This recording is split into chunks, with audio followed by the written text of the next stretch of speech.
Hey all, welcome back to, oh wait, no, I gotta look the hair. Oh shit, that's confusing. Hey everybody, it's Mayank, welcome back to my channel, Casting Corner. I am here with the lovely, beautiful, most amazing, sweetest, bestest casting director in the world, Lindsey Weissmueller. Introduce yourself. That was our introduction. Just a reminder again, you guys, this is about me interviewing casting directors from a casting and actor's perspective. So if you have any questions that you want to ask or want me to ask, make sure to let me know, comment them. If there are certain offices you want to meet with or certain people you want to bring back, like after you watch this with Lindsey, if you have follow-up questions for her, let me know and I can maybe have a follow-up interview with her. And maybe. She's very busy. And if you like the video, please share, subscribe, do all those things that people do. Lindsey! Hi, how are you? Good, how are you? Good. I like sitting next to you looking at you like this. This whole video is going to be side profile. Why don't we do just a quick, tell me about yourself, how you got into casting, your background, where you've worked or like what you've worked on, and bring us up to like now. So I grew up in Florida, went to the University of Florida, did an internship while I was there with FMW Casting, which was at the time Barbara Fiorentino, Rebecca Mangieri, Wendy Weidman. Oh wow. And I worked there. They're all like their own now. Yeah. I worked there all summer for free and I loved it. It was the best thing ever and I had never felt so passionate about anything and thought, oh my god, I could get paid to do this instead of just college credit. Then so when I moved out here, I got a job my very first day, wow. Made for TV. That does not happen anymore. Yeah, no, not anymore. At that job we did like made for TV movies for the Hallmark Channel and like Lifetime and Spike and stuff. It was like a company that was like contracted and we did just a ton of movies and it was a good like training ground for me for learning to deal with a lot of stuff, but not with like the kind of stakes that some of the things I would later work on would have. It was fun. Then went to work at the Coner Agency for an agent, Sherry Cohen, who's now at Buckwald. Hi Sherry.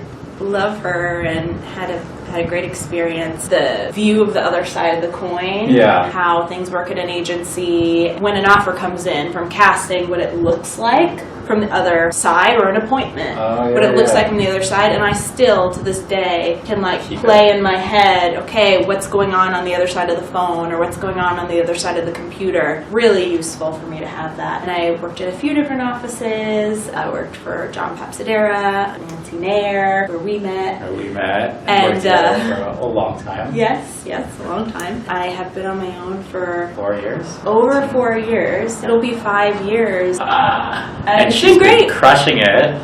Project after project after project. She's always busy, always working. I've been very fortunate. It's been good, and I have an office now. Beautiful office. I would do a pan, but I'm not going to. But it's really nice. It's beautifully set up. Maybe I will do a pan at the end. My earrings match my sofa. I know. Just been fortunate enough to work on a lot of movies, mostly independent movies, a few TV series, digital series, that kind of stuff. Cool. Okay, so let's talk about each of those kind of things. Okay. The process working on an indie movie. There's like financing and things, like you gotta like have a name attached usually.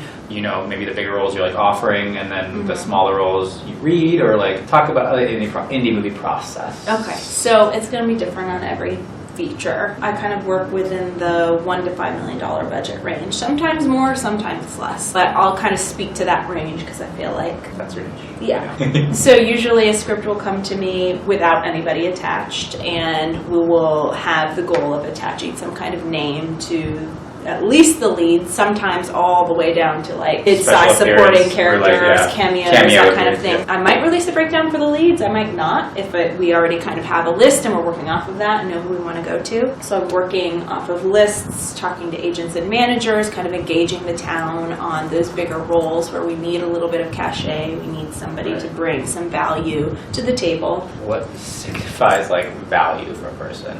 When you're making a list, what gets somebody on the list? Besides being right for the role and everything like that? like is it like anybody's on the list? You're on the list.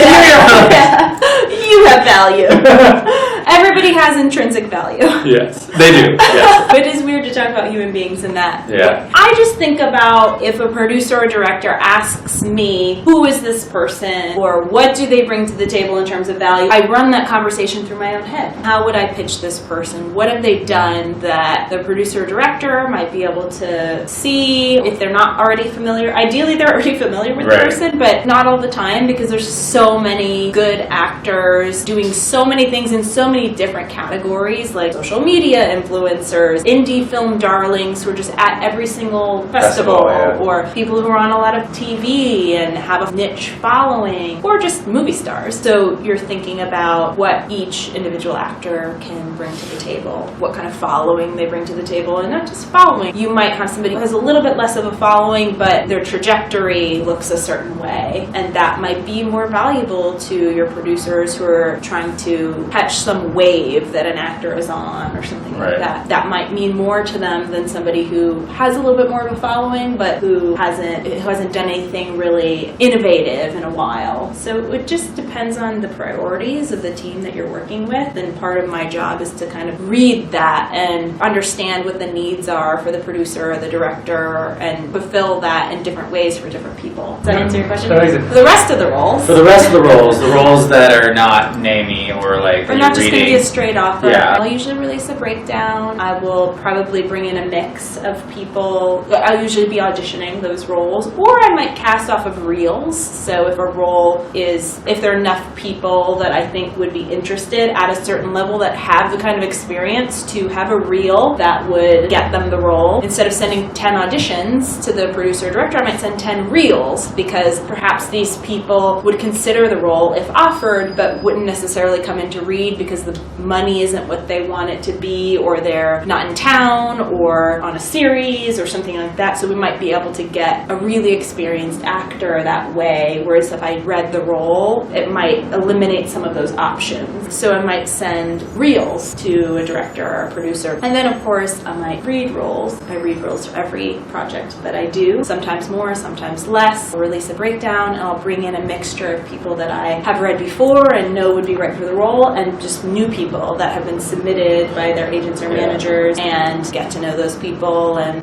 if they make an impression, they'll kind of be in my mind for the future. They'll be kind of like on that list to bring back if there's something right for. You read a lot. I feel like you read a lot of actors. You're always meeting new actors, which is great for people that are starting out or people that are, don't know you yet. I like to read a lot of actors for every role too. Yeah. So I read a lot of roles. Like how many would you say you read? It depends on how confident I am in the people coming in. So if I know every single actor really well and I know they're all going to crush it, I might read 10 or 15 people. But if I don't know a lot of the actors, if it's a category of person that I'm not that familiar with necessarily, I'll read them all. I'll read as many as I can, because I want to find the best 5 to 10 choices to send to the team. And get to know that category better. And get to know, I look at it as an education. Like I went to college, but I had a good time.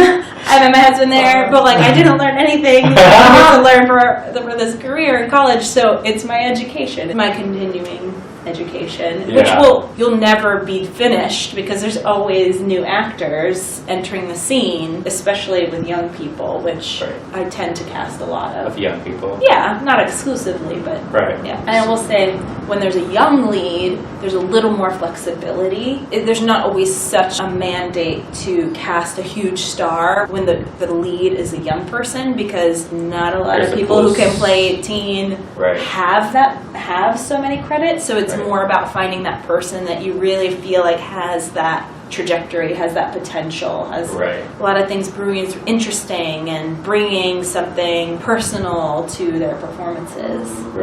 That's going to take them where you'd like to see the lead of your movie go. Yeah, and when you're younger, it's a lot easier because the pool is smaller, there's not as much competition, and people are more lenient with your experience and your acting and stuff like that, because only so many people can play 15.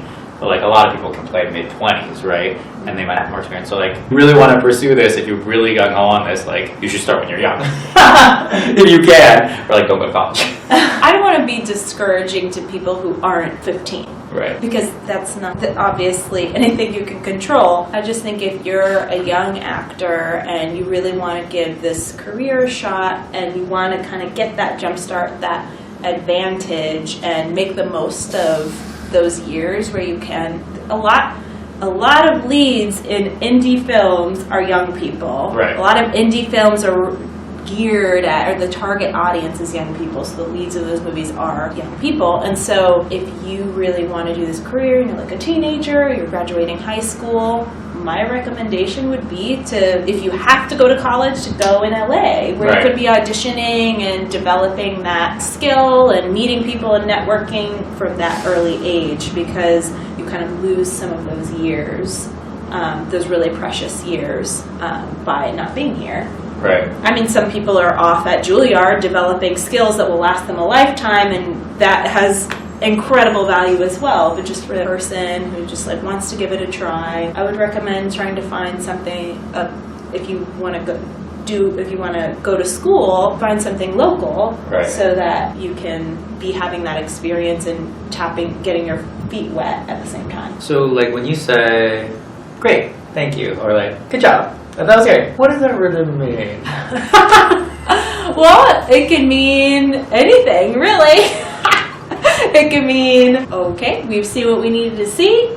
Maybe I'm sending that tape on. Or it can mean, seen what I needed to see. Probably not going to send that tape on. Or definitely not going to send that tape on. I think the thing to remember is you're not going to know what someone else is thinking or what things mean. Sometimes I don't know if I'm sending a tape on when somebody walks out of the room, because it's really like I'm going to send the 5 best tapes on, and maybe 5 people will come in and blow you away, or I'll need to see more people or whatnot. I will usually try to work with somebody where that's not hitting the mark, but I see the potential. Some people come in and nail it, great. I don't need to see it again and again and again. Like, we don't need to mess with a good thing. For Adam specifically, for Adam Ruins Everything, I would try to get 2 different versions of the scene when somebody was bringing something that I thought they would respond to. So they can see range and stuff, right? Yeah, especially because producers and directors aren't in the room so Right, often so these it's like, days. It is nice to get a few different versions of the character, even if you know what the version that they want is, just to see something different.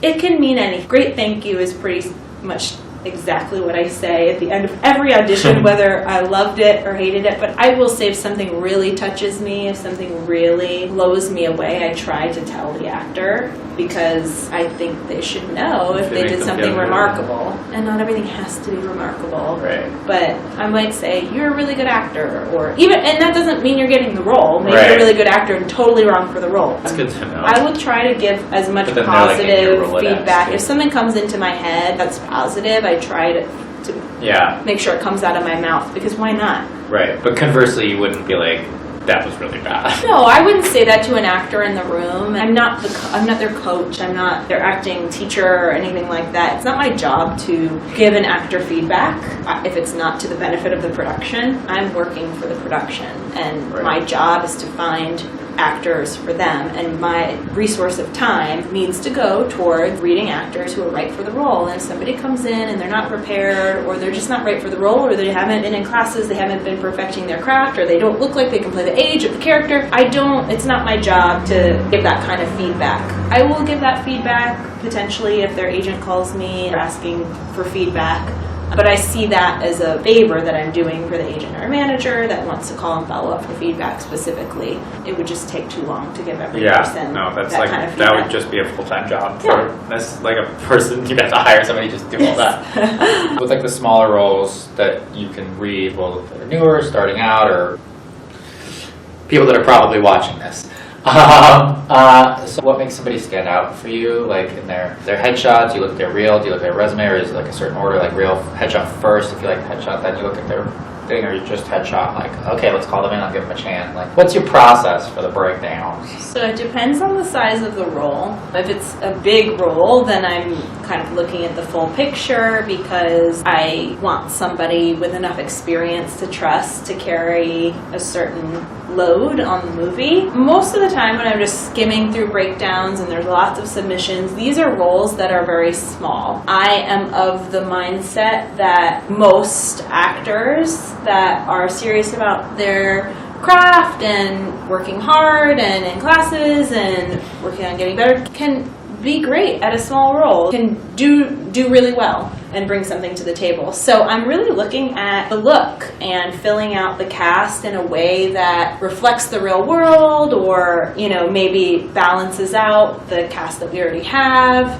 thinking of the ensemble as a whole. So the headshots really come into play in that case very, very heavily. I sometimes don't need to look at the resume, I'm looking at the headshots. I'm not just looking at the headshot, but I'm also looking at all the pictures associated with the account, because if I click on the headshot, it will show me all the pictures associated with the account, and some of them might look very different from the headshot that's been posted. And so tricky. I'm looking at the headshot just to see if the look of the person, and then I'll let people come in and win the role or not. I do see more actors than most would. The headshot's really the most important thing for me when submitting to small roles. It's not the agency, it's not the resume, it's not even the reel, because I'm going quickly. It's the headshot, and it's not really anything you can control, because I'm usually looking for something that is just catching my eye, filling a gap that we haven't necessarily hit yet in the cast.